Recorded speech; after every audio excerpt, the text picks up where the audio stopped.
नमस्कार शेतकरी बांधवांनो. 2026चा जो पीक विमा आहे, तो आत्ता सध्या भरणं सुरू आहे सर्व शेतकऱ्यांचं. पण यामध्ये जर कोणती एखादी चूक झाली, तर त्या एका चुकीमुळे तुमचा फॉर्म रिजेक्ट होऊ शकतो. तुमचा पीक विमा किंवा पीक विम्याचा लाभ तुम्हाला मिळण्यापासून तुम्ही वंचित राहू शकता.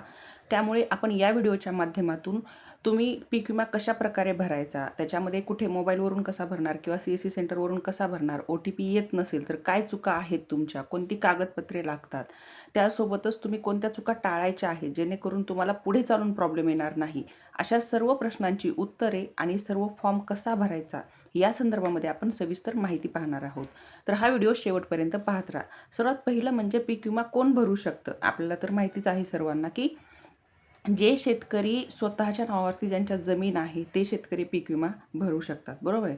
तर जे भाडेतत्त्वावर शेती करणारे जे पात्र शेतकरी आहेत, म्हणजेच राज्याच्या नियमानुसार, तर तेही शेतकरी पीक विमा भरू शकतात. कर्जदार आणि बिगर कर्जदार हे दोन्ही शेतकरी पीक विमा भरू शकतात. जर तुमचे पीक शासनाचे आणि अधिसूचित जे केलेल्या पिकांमध्ये जर कर्ज असेल तर तुम्हाला तो पीक विमा देखील भरता येतो. आता याच्यामध्ये सध्या जे काही पीक विमा भरणं सुरू आहे त्याची तारीख वाढलेली आहे, हे तर सर्वांना माहितीच आहे. मग सध्याच्या माहितीनुसार जी काही तारीख आहे ती 10 ऑगस्ट 2026 ही शेवटची पीक विमा भरण्याची तारीख आहे, असं सर्वांना सांगण्यात येत आहे.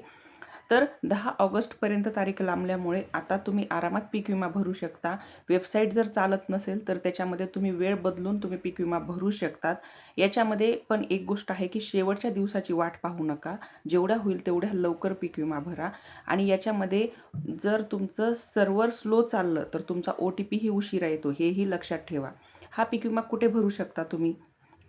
तर CSC सेंटरला भरू शकता. आपले सरकार सेवा केंद्र जे आहे तिथे भरू शकता, किंवा तुमची अधिकृत प्रधानमंत्री पीक विमा पोर्टलचे आहे, म्हणजेच PMFBY.gov.in या पोर्टलवरती, किंवा राज्यामध्ये शासनाने सांगितलेल्या अधिकृत पोर्टलवर देखील हा पीक विमा तुम्ही भरू शकता.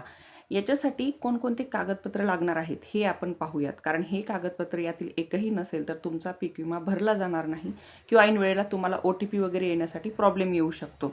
सर्वात पहिलं म्हणजे काय, तुमचं आधार कार्ड. आणि आधार कार्डला मोबाईल नंबर लिंक असणं जरुरी आहे. हे आधी करूनच तुम्ही पीक विमा भरायला जा.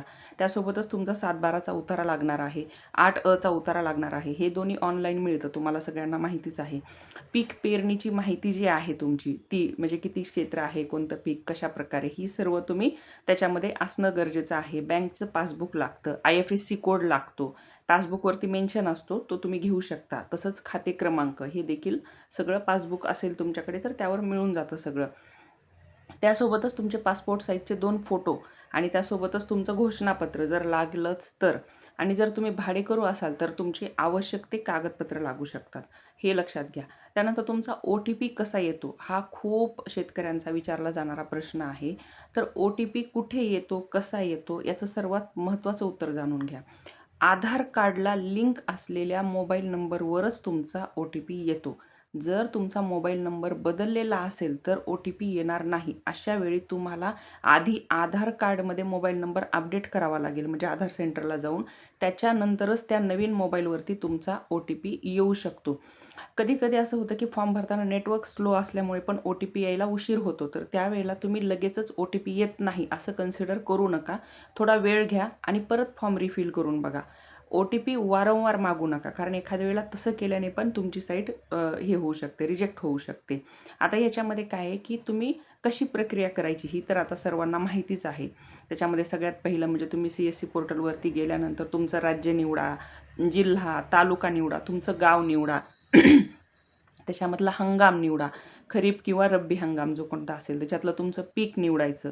त्याच्यानंतर तुमचा सर्वे नंबर. ह्या अशा गोष्टी का सांगते, कारण कुठे काय माहिती भरायची आहे, काय काय कागदपत्र घेऊन जावे लागतील ते तुमच्या लक्षात येईल. सर्वे नंबर, तुमचा गट नंबर तुमच्याकडे असावा, क्षेत्रफळ योग्य प्रमाणामध्ये असावं, जास्त किंवा कमी भरल्यास पण रिजेक्ट होऊ शकतो.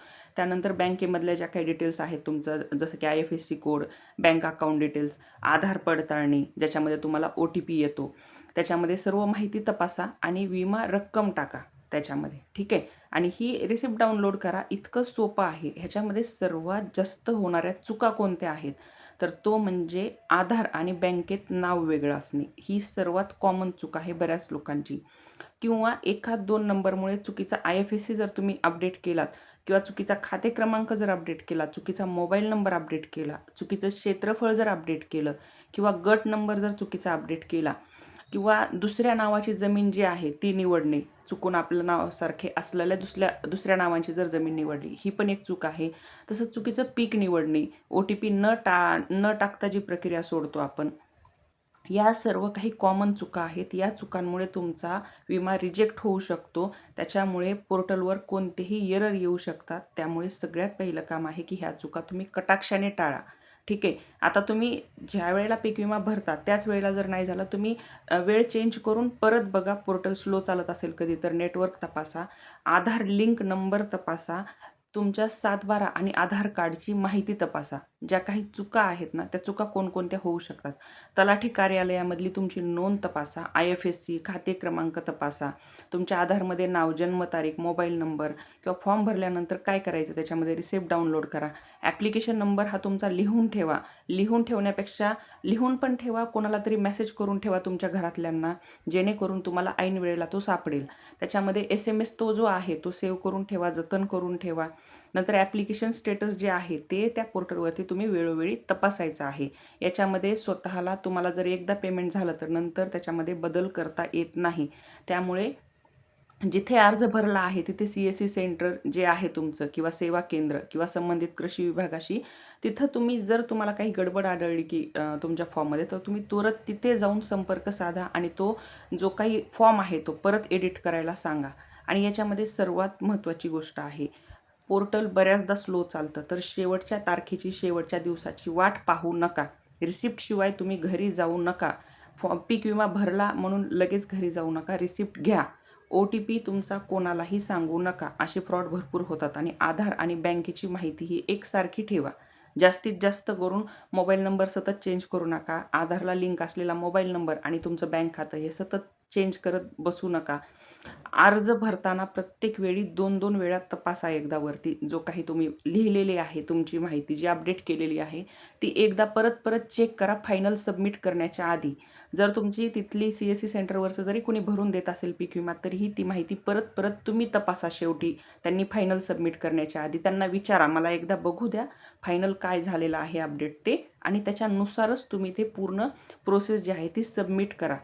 आता या व्हिडिओमध्ये आपण पीक विमा भरण्याची संपूर्ण प्रक्रिया पाहिलेली आहे. आवश्यक कागदपत्रे, OTP, पोर्टलवरील एरर किंवा चुका आणि त्यांचे जे काही अगदी सोप्या भाषेमध्ये समजून घेणारे जे उपाय आहेत ते पाहिलेले आहेत. तर हा व्हिडिओ तुम्ही प्रत्येक शेतकऱ्यापर्यंत शेअर करा, कारण एका छोट्याशा चुकीमुळे देखील पीक विमा तुमचा रिजेक्ट होऊ शकतो किंवा तुमचा फॉर्म ऐनवेळी चुकला तरी, लगेच जरी नाही कळालं तरी नंतर पीक विमा येण्याच्या वेळेला काही कारणांनी ते रिजेक्ट करू शकतात की हे तुमचं इथं सबमिट केलेलं नव्हतं किंवा हे अपडेट केलेलं नव्हतं म्हणून. त्यामुळे कटाक्षाने चांगल्या पद्धतीने एकदम व्यवस्थित तपासून पीक विमा भरा. अजून 10 दिवस आहेत. नक्कीच सर्वांचा पीक विमा व्यवस्थित भरला जाऊ शकतो. आणि सर्वात महत्त्वाची गोष्ट म्हणजे एक शेवटी तुम्हाला सगळ्यात एकदम क्विक चेकलिस्ट देते. तुमच्याकडे आधार कार्ड असणं जरुरी आहे. आधारला मोबाईल नंबर असणं जरुरी आहे. 7/12चा उतारा असणं जरुरी आहे. 8अ उतारा काढून ठेवा. बँकेचं पासबुक, बँकेचं खातं क्रमांक, बँकेचा IFSC कोड हे सर्व असणं जरुरी आहे. पिकाची माहिती, सर्वे, गट नंबर, अर्जाची रिसिप्ट डाउनलोड करून जतन करा. ह्या सर्व एक क्विक चेकलिस्ट आहे. हे सर्व तपासा आणि तुमचा सक्सेसफुली पीक विमा भरला जाईल. त्याच्यामध्ये कसल्याही प्रकारे नंतर पण कोणतीच एरर येणार नाही. धन्यवाद.